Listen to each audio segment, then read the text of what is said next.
আল্লাহর ওয়াস্তে নতুন করে বিভেদের প্রাচীর তৈরি করবেন না।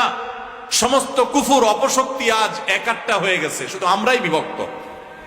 আমাদের এখন বিভক্তি দূর করে একেবারে গলাগলি করে কাছে আসি হতে হবে, আমি এমনটা বলছি না। আপনি আপনারটা করেন, উনি ওনারটা করুক, মতপার্থক্য আপন জায়গায় থাকুক, কিন্তু দিন শেষে মনে রাখেন উনিও আপনার কেবলাকে কেবলা মনে করেন, উনি আপনার রাসূলকে রাসূল মনে করেন, উনি আপনার আল্লাহকে আল্লাহ মনে করেন, উনি আপনার কোরআনকে কোরআন মনে করেন, উনি আপনার হাদিসকে হাদিস মনে করেন। আপনি 5 ওয়াক্ত নামাজ ফরজ মনে করেন, উনি 6 ওয়াক্ত মনে করে না, 4 ওয়াক্ত মনে করে না, উনিও 5 ওয়াক্ত নামাজকে ফরজ মনে করে। উনি ইসলামের 5 রকমের কথা বলে, আপনিও 5টার কথা বলেন। মৌলিক সব বিষয় আপনার সাথে তার মিল আছে, কিছু বিষয়ে যে অমিল আছে, পার্থক্যের জায়গা আছে, আপনি সুন্দরভাবে যৌক্তিকভাবে প্রমাণ দিয়ে, দলিল দিয়ে, যুক্তি দিয়ে, আপনার কথা দিয়ে, অনুপম আদর্শ দিয়ে, আপনার হিকমা দিয়ে, আপনার প্রজ্ঞা দিয়ে, আপনার জ্ঞান দিয়ে আপনি আপনার ভাইকে, যিনি ভুল পথে আছেন বলে আপনার মনে হয়, আপনি তাকে বুঝাবার চেষ্টা করেন।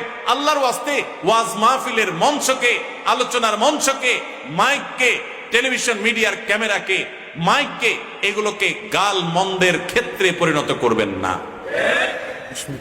আপনারা যারা সাধারণ মানুষ আছেন, আপনাদেরকে আমরা বলবো যে সর্বস্তরের সাধারণ ভাই বোনেরা, আপনারা আল্লাহর ওয়াস্তে হুজুরদের কেউ যদি এরকম দলাদলি এবং গ্রুপ করাকরি করে, ডিভাইড এবং আপনার এই জাতীয় পার্থক্য তৈরি করে, গ্রুপিং করে, বাড়াবাড়ি করে, আল্লাহর ওয়াস্তে এই কাজটাতে হুজুরের সহযোগিতা করবেন না।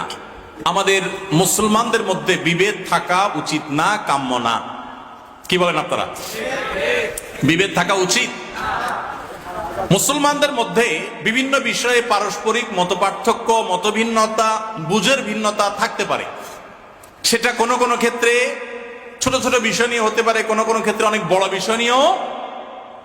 অবাক করা বিষয় হলো, বেশিরভাগ ক্ষেত্রেই দেখা যায় আমরা যেগুলোর কারণে অনেক বড় বড় পার্থক্য এবং ব্যবধান করি, মুসলমানদের বিভিন্ন গ্রুপিং করি আমরা, সেগুলোর বেশিরভাগ বিষয়গুলো আসলে অনেক বড় বিষয় না, ছোট ছোট বিষয়। আচ্ছা বলেন তো, সুন্নি এবং ওয়াহাবি আরো যত মুসলমানদের গ্রুপ আছে, কোন মুসলমানদের মতে আল্লাহ কি 2 না 1? এ ব্যাপারে কোনো পার্থক্য আছে? কোন পার্থক্য আছে? আমাদের রাসূল মুহাম্মদ সাল্লাল্লাহু আলাইহি সাল্লাম, এ ব্যাপারে কারো কোনো সন্দেহ আছে? ওয়াহাবি সুন্নি কারোর মধ্যে কোনো মত পার্থক্য আছে? কারোর মধ্যে নাই। আমাদের কোরআন 30 পারা আল্লাহর কালাম, এ ব্যাপারে কোনো সন্দেহ আছে? আমাদের কেবলা কাবার দিকে কোনো সন্দেহ আছে? এরকম মূল আমি তো 100টা বিষয়ের কথা আপনাকে এখন বলে বলে শোনাতে পারবো ইনশাআল্লাহ, যে বিষয়গুলোতে মৌলিকভাবে ওয়াহাবি বলেন, সুন্নি বলেন, অন্য বিভিন্ন নামের বিভিন্ন রকমের বলয় বা গোষ্ঠী মুসলমানদের মধ্যে বিভিন্ন চিন্তা দর্শন বলেন, কোনো পার্থক্য আসলে। তাহলে মৌলিক সব বিষয় যদি এক হয়, শাখাগত বিষয়ে বুঝের পার্থক্য থাকতেই পারে। এই থাকাটা অস্বাভাবিক না, থাকতে পারে। কিন্তু সেটার কারণে আমরা অনেক সময় দেখা যায় যে আল্লাহ এবং তার রাসূলের দুশমন কাট্টা কাফেরের প্রতি সে বিদ্বেষ নাই, যতটা বিদ্বেষ হলো এই গ্রুপ ভিত্তিক প্রতিপক্ষের প্রতি। এটা ইসলাম না ভাই, আল্লাহর কসম, এটা ইসলাম না। আমি বিভিন্ন সময় খুব ভয় পাই যখন কথা বলি, যে আমার কথার কারণে মুসলমানদের হতে পারে, মানুষ হবে, আমারও ভুল হয়, আল্লাহ আমাকে মাফ করুন, যেন ভুল না হয় সেজন্য আমি চেষ্টা করি। আপনারাও দোয়া করবেন যে আমার কথার কারণে, আমার কোনো আচরণের কারণে, আমার কোনো লেখার কারণে মুসলমানদের মধ্যে কোনো দ্বন্দ্ব যেন, দূরত্ব যেন না বাড়ে, এই চেষ্টাটা আমি সবসময় করি। তারপরও আমার অজান্তে যদি হয়ে যায়, আল্লাহ আমাকে মাফ করে দেখ, দোয়া করবেন আপনারা। ডক্টর আব্দুল্লাহ জাহাঙ্গীর রহমতুল্লাহ আলাইহি স্যারকে জিজ্ঞাসা করা হয়েছিল যে মুসলমানদের ঐক্যের জন্য আপনি কি করেন, আপনার ভূমিকাটা কি? তো স্যার জবাব দিয়ে বলেছেন, ঐক্য সৃষ্টি করার জন্য পাওয়ার লাগে, পাওয়ার। অর্ডার দিব যে কাহিনী করলে, ঝামেলা করলে, অনৈক্য তৈরি করলে তাকে শাসন করা হবে। স্যার বলতেন যে আমি দুর্বল মানুষ, আমার হাতে এত ক্ষমতা নাই যে মুসলমানদের বিভিন্ন বিবাদমান গোষ্ঠীগুলোকে আমি এক করে ফেলবো, এত শক্তি আমার হাতে নাই।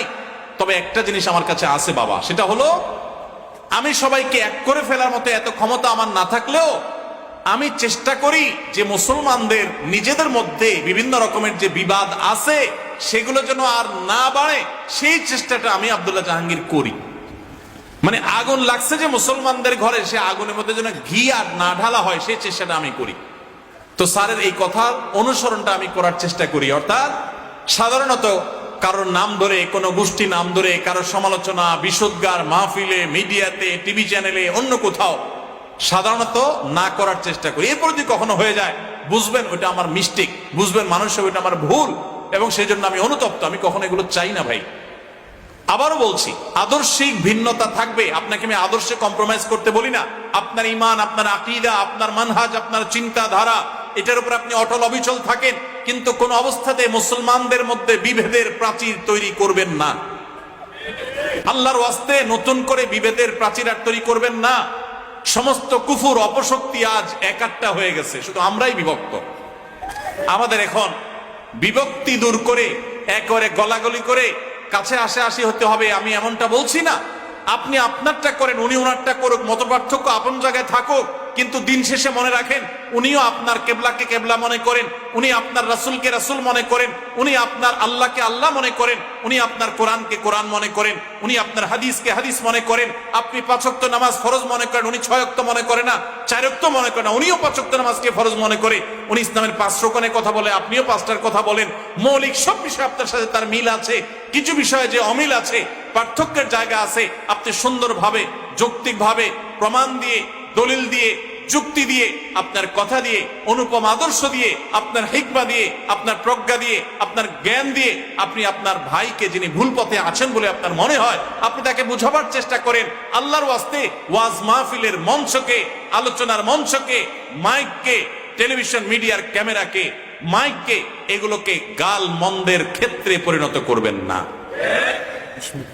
আপনারা যারা সাধারণ মানুষ আছেন, আপনাদেরকে আমরা বলবো যে সর্বস্তরের সাধারণ ভাই বোনেরা, আপনারা আল্লাহর ওয়াস্তে হুজুরদের কেউ যদি এরকম দলাদলি এবং গ্রুপ করাকরি করে, ডিভাইড এবং আপনার এই জাতীয় পার্থক্য তৈরি করে, গ্রুপিং করে, বাড়াবাড়ি করে, আল্লাহর ওয়াস্তে এই কাজটাতে হুজুরের সহযোগিতা করবেন না। আপনি আপনার কাছে যেটা সঠিক মানুষ আমল করবেন। আল্লাহ আমাদের সবাইকে মুসলমানদের ঐক্যের প্ল্যাটফর্ম যেন তৈরি হয়। দেখুন, আমাদের পার্শ্ববর্তী অনেক দেশ, পৃথিবীর অনেক দেশ বিভিন্ন মতের মুসলমানদের একত্র হতে আমরা দেখেছি, কিন্তু আমাদের দেশে সেগুলো নাই। বিভেদ দিন দিন আরো বাড়ছে, বাড়ানো হচ্ছে। আল্লাহ আমাদের সবাইকে এই বিভেদগুলো দূর করে ঐক্যের পরিবেশ তৈরি করার মতো কাজ করার তৌফিক দান করুন।